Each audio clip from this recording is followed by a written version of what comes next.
Now that you can use Dropbox and Screenchomp to import PDFs, it is a great way to support the reading of informational text in your classroom. This allows you to deal with the increased focus on informational text in the Common Core State Standards and deal with elements of text complexity in grades K through 6. Your students can actually do and record a think aloud reading in informational text, and you as a teacher can first create a model of how to deal with informational text.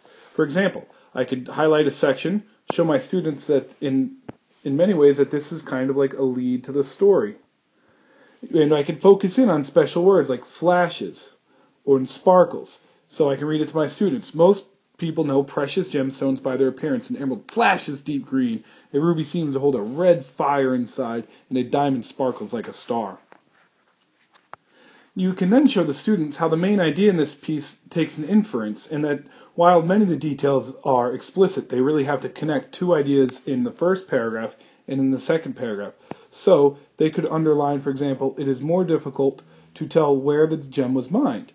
And then they can go down to the line, at this year's meeting of the Geological Society of America in Minneapolis, Catherine McManus reported on a technique that uses lasers to unravel these clues and tell a gem's homeland. You can then analyze other elements of the text, like, well, why does this matter? Well, for one thing, here's a detail about blood minerals and how they find bloody civil wars. And then you could have the students focus in on the other kinds of details, their use of quotes,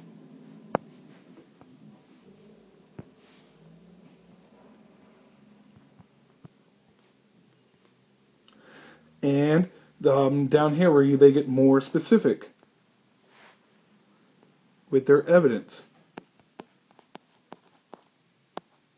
You don't even necessarily have to annotate and mark up the text.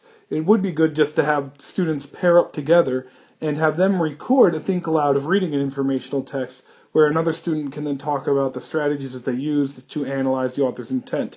For example, you could focus in on the quotes of McManus. Is she an expert? What is the author's intent in this piece? So there's a lot of different ways that you can really use Screenchomp and Dropbox to look at informational text. I'm excited about this feature.